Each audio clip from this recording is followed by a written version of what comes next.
Assalamualaikum warahmatullahi wabarakatuh. Para pemirsa MJM TV yang saya hormati,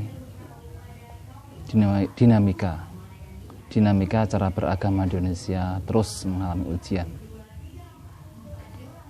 Padahal konsep Islam yang telah berjalan di Indonesia sudah ada sejak lama, sudah ada sejak zaman Wali Songo. Dari zaman itu sampai katakanlah Indonesia merdeka, tidak pernah ada gejolak tentang cara beragama dan cara bernegara. Bahkan ketika sudah merdeka pun, pada waktu itu ada DI pun, itu gejolak cara pandang dalam hal cara beragama dan cara bernegara memang pernah ada, tapi juga tidak berlangsung lama. Namun dalam waktu beberapa tahun terakhir ini, gejolak tentang cara beragama dan cara bernegara kembali mencuat. Ada sekelompok orang yang menginginkan bentuk pemerintahan di Indonesia itu bukan demokratis. Karena mereka beralasan bahwa demokrasi adalah produk kafir, bukan produk Islam, sehingga haram hukumnya untuk menggunakan demokrasi sebagai sistem negara. Mereka menginginkan sistem negara itu adalah bentuknya khilafah gitu. Padahal kalau kita rujuk, kita kembali kepada sejarah awalnya Islam. Sejarah awalnya Islam ditinggalkan oleh Kanjeng Nabi. Itu cara mengangkat pemimpin pun itu berbeda-beda. Tidak ada satu jenis model pemerintahan yang ditetapkan oleh para ulama. Misalkan dalam kitab Kanzur Raghibin, syarahnya Kanzur Raghibin, Syarah Minhajut Thalibin. Dalam bab kitab Bughah, di situ diterangkan fasal Syartul Imam Kaunu Musliman, begitu. Jadi dalam kitab tersebut itu menerangkan beberapa syaratnya seorang imam. Antara lain, ya kalau di Indonesia jelas nggak mungkin kayaknya. Cuman saya bacakan aja. Syartul imami kaunuhu musliman. Seorang imam itu selayaknya pemimpin lah begitu. Itu adalah orang Islam begitu. Li yura'i maslahatal islami wal muslimin, supaya bisa menjaga kemaslahatan orang Islam dan agama Islam begitu. Yang kedua, mukallafan, harus mukallaf, berarti berakal dan balik begitu. Liya amron nasi, supaya bisa menjadi wali ataupun bisa menguasai semua permasalahan manusia. Yang ketiga adalah khuron, merdeka, dzakaron, laki-laki. Karena apa? Supaya sempurna begitu. Supaya sempurna dan nanti bisa sempurna dalam bergaul ataupun memungkinkan untuk mukhalatah, ikhtilat dengan masyarakat yang kebanyakan laki-laki. Jadi dalam Islam itu sebenarnya wanita itu kurang bisa untuk menjadi seorang pemimpin. Itu dalam pandangan Islam. Nyuwun sewu, kalau Indonesia kan mungkin nggak menggunakan hukum Islam. Jadi ini hanya gambaran bahwa dalam kitab nanti diterangkan bahwa sistem pemerintahan itu bisa bermacam-macam. Ini hanya persyaratan menurut imam gitu. Tapi nanti di bawahnya ini nanti ada beberapa keterangan yang berbeda, sangat berbeda dengan yang ini. Jadi dzakaron, laki-laki, supaya nanti bisa mukhalatah, bisa bercampur baur dengan laki-laki, tidak ada aturan, tidak ada nanti kesusahan jika nanti bergaul dengan laki-laki di luar. Yang selanjutnya adalah Quraisan, harus ya selayaknya Bani Quraisy begitu. Cuman ini sangat nggak mungkin kalau di Indonesia menggunakan Bani Quraisy begitu. Yang selanjutnya adalah mujtahidan. Alasannya Quraisy tadi kenapa? Karena ada hadis yang diriwayatkan oleh Imam Nasai, al-a'immatu min Quraisyin gitu. Imam-imam itu selayaknya dari kaum Quraisy. Tapi kalau di Indonesia jelas nggak mungkin ya. Jadi ini hanya wawasan, bukan untuk diamalkan. Terus yang selanjutnya adalah mujtahidan, harus bisa berijtihad. Ini sangat penting. Liya'rifa al-ahkama wa ya'lama an-nasa wa la yafuta amra alaihi bistiktsaril murajaah. Harus bisa ijtihad. Ijtihad itu mengambil keputusan dengan sangat bijak, begitu. Ini karena apa? Karena harus mengetahui beberapa hukum, terus bisa mengetahui manusia-manusia. Nanti tidak akan meninggalkan perkara-perkaranya manusia. Juga nanti dengan memperbanyak murojaah, dengan cara memperbanyak murojaah. Murojaah itu ya bermusyawarah ataupun mungkin tukar pendapat dengan yang lainnya. Ini perlu ijtihad, perlu penalaran yang sangat mendalam untuk memutuskan suatu permasalahan, begitu. Yang selanjutnya adalah sujaan atau berani, begitu.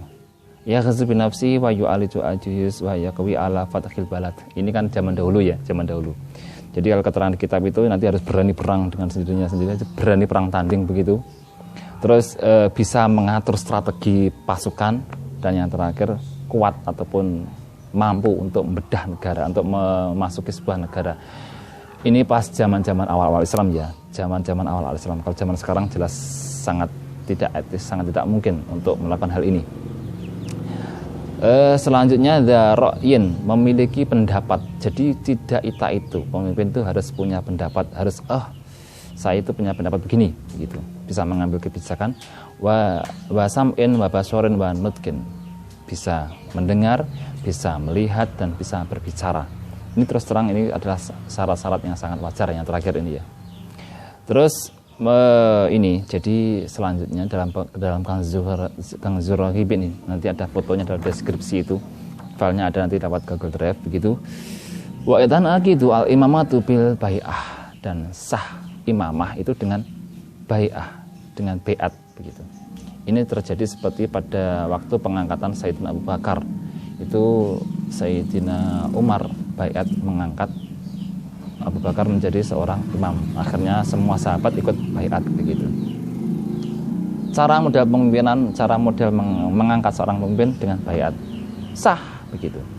Ada lagi wal asohu sah ini. Jadi menurut kaul yang asoh, bai'at itu pengangkatan itu siapa yang mengangkat, itu ada syarat-syaratnya. Misalkan harus dia itu adil, dia itu harus ulama dan sebagainya. Tapi ini nggak perlu diterangkan dalam video kali ini. Terus watan akidu aidon bistikhlafi imamin.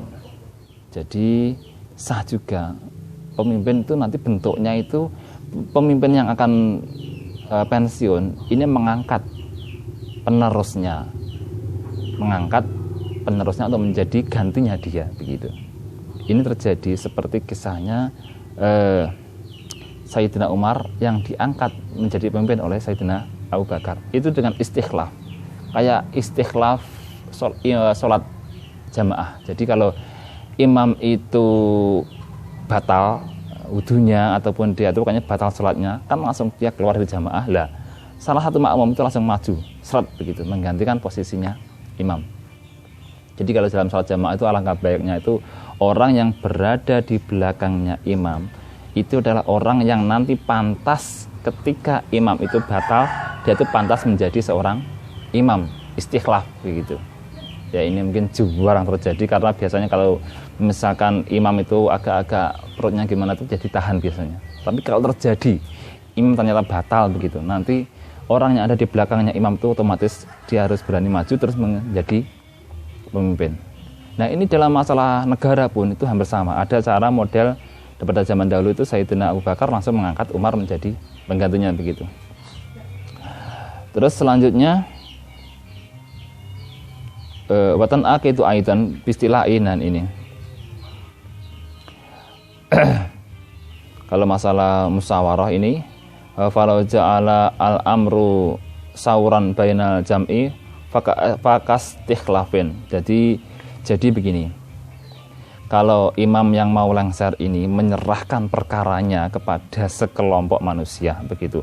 Kalau ja'ala al-imam al-amro sauran. Nah, kalau imam itu menjadikan perkara-perkara pengangkatan itu musyawarah sauran bainal jam'in fakastikhlaf, itu seperti halnya istikhlaf, seperti halnya pengangkatan dengan model istikhlaf, amrih ganti, begitu.